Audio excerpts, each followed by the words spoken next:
John and Yoko, Mr. and Mrs. Lennon, I have an idea for a happening. Oh.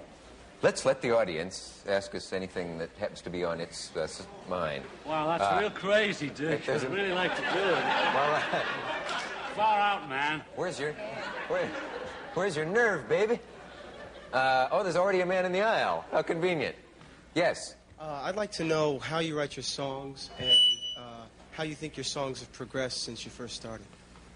A man would like to know how I write my songs. I prefer how you write your songs and how the songs have progressed since you first started. Since you first started. Well, there's many ways. All the combinations you can think of, either sitting at a piano and having a word that you write a song around, or having a word and playing the guitar, or you have a guitar chord change.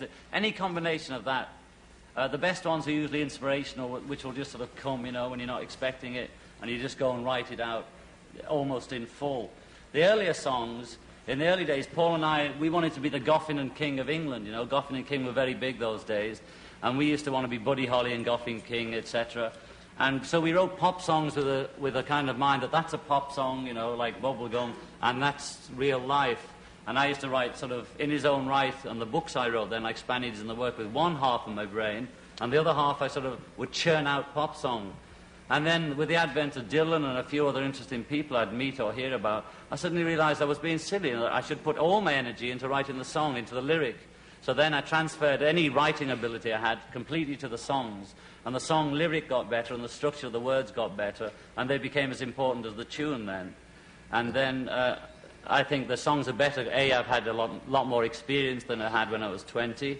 I'm older, and it's true you get more experience because there's just more time span, that's all. And so your songs get more experience, and there is a tendency for them to get a bit, you know, like you can rip them off easy. But I try not to write songs anymore unless I really want to. You know, I don't no longer have to, oh, the Beatles need an album, you and Paul better go and write 20 songs tomorrow kind of thing. I just write when I feel like, you know. That must be nice, yeah. That's wonderful. Cool. Let's hear his gentleman right here. How have drugs affected your music writing? Drugs have not affected my music writing any more than cornflakes, living in America, not living in America, going on tour, living with 4 men, living with 1 woman.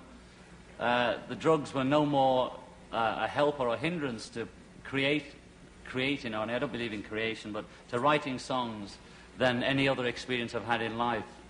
None was more important, i.e. drugs are not more important than my environment. I think my environment is more important than any drugs or outside influence that came when I was a teenager. I think most of the things I write about are basic things that come from me that I've had all my life, you know. Man on the aisle there. Do you listen to much music now? And if you do, what do you listen to? Do you listen to much music now, and if so, what? Well, I think like most artists, they get less time for listening to other people's music. You can either be an artist or the audience. Audience is always listening to other people's music. Artists are always creating their own music. I spend more time creating it than listening to my own because that's what I'm involved in. I like people like Yoko, of course. I like Zappa and a few people, Dr. John, and I like some of the pop music. I can't think of it offhand. They're just odd records I like that come out. I still am a rock and roll fan of early Presley, early Jerry Lee Lewis and all those people. You know, that's the music I really love, is rock and roll. Anyone have a question for Yoko, or a question you can ask Yoko through John? There's a lady there, or vice versa. Oh, I'm sorry. That's no lady. Yell it out and I'll repeat it. I want to know how you, as a woman, feel about overpopulation in the world and its relation to polluting the environment. How does Yoko feel about overpopulation? As a woman, I believe. Yeah. Well, I think the problem is not overpopulation as people believe it to be, but it's more of the balance of things. What, you know, like food, some part of the world there's wastage of food, and in some parts, you know, nobody has food. That kind of balance, if that is solved, I don't think we would be worried so much about overpopulation. I think it's a bit of a joke the way people have made this overpopulation thing into a kind of myth. I don't really believe it, you know. I think whatever happens will balance itself out and work itself out. It's all right for us all living saying, oh, well, there's enough of us, so we won't have any more. Don't let anybody else live. I don't believe in that. I think we've got enough food and money to feed everybody. And I think the natural balance, even though old people will last longer, I'm sure there's enough room for us, and some of them can go to the moon anyway. You mean you think there's enough if it were I don't believe distributed? overpopulation, you know. I think that's just a kind of myth that the government have thrown out to keep your mind off Vietnam and Ireland and all the important subjects. Oh, I think you're wrong about that. Oh, I don't care. Yes, gentleman there. He doesn't care. It seems that a while back, as people followed you, you were really into peace at any, not at any cost, but just very peaceful. Peaceful means for revolution.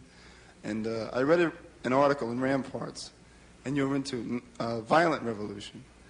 And now... I'm not. Well, that's what it stated. No, the article in Ramparts was basically about socialism, right? And I don't believe in violent revolution. Yoko stated it very well, which is violent revolutionaries are playing the same establishment game. I believe in some of the things Jerry Rubin and A.B. Hoffman have done, like the theatre in court kind of revolution. I believe in the revolution of happening and that artists... Yoko says artists don't create. Any woman can create, a man can destroy with a Coke bottle, and an artist revalues. If I'm a revolutionary, or we're revolutionaries, we're revolutionary artists, not gunmen. I believe in the Black Panther original statement, the 10-point program, which is not violent, which says to defend yourself against attack. I might consider that, but anything else I don't consider. So I'm still for peace, peaceful revolutionary. But I'm an artist first and a politician second. I don't know if the article was wrong or not, but it stated you were saying in your song Revolution... What? That in your song Revolution... Yeah. You wanted to change a few of the words from count me in to count me out, or count me out to count me in. No, I have both versions. Revolution, there's 3 versions. Number 1, number 2, and number 9. Number 9 is an abstract picture of revolution. Number 1 was the single because the other boys didn't like number... No, the number 2 is the single because the other boys didn't like number 1. They said it wasn't fast enough, so I made it fast. And sometimes I said count me in, count me out. The thing I regret was making a reference to Chairman Mao, which might spoil any chances I have of going to visit China, like those ping-pong people do. I'd love to go and see what's happening there. But I wrote the Chairman Mao line in the studio because I didn't have any words. What I was trying to say to the Maoists, or anybody that wanted to change the world, why go and stand in front of a policeman with a red communist flag in your hand and a big suit and all like that, and then get hit? I thought it was unsubtle. So in the song, I wasn't putting down revolution. I was saying, isn't that a bit unsubtle? But if you want to really change the thing, do it subtly in a way that the establishment can't attack, i.e. theatre in court and or bed events, 2 virgins, things like that, things that the establishment don't understand, therefore they can't kill it. Yeah, well, the last part of my question was... Could we, gentleman down here now. Sorry. You wrote a letter to the Voice in defense of Yoko as an artist. And myself. Yes. Yeah.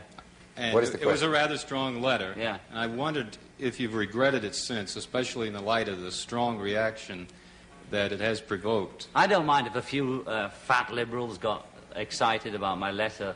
Some guy wrote one of the replies to the letter I wrote was, it's nice to see how well John and Yoko take to criticism. The letter wasn't criticism. It said, our films wouldn't be shown unless we were John and Yoko. I said, that's a lie. I think our filmmaking stands on its own.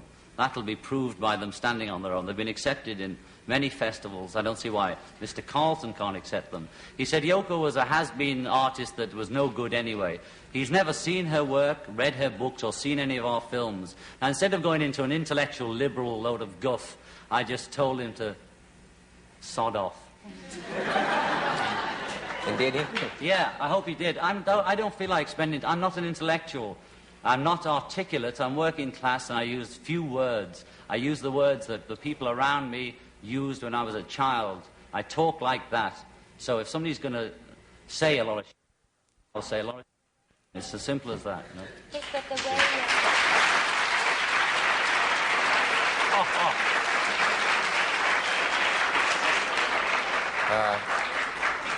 Don't say too much shit. Hey, how about if I go... You can insert it. This is to insert. Yes.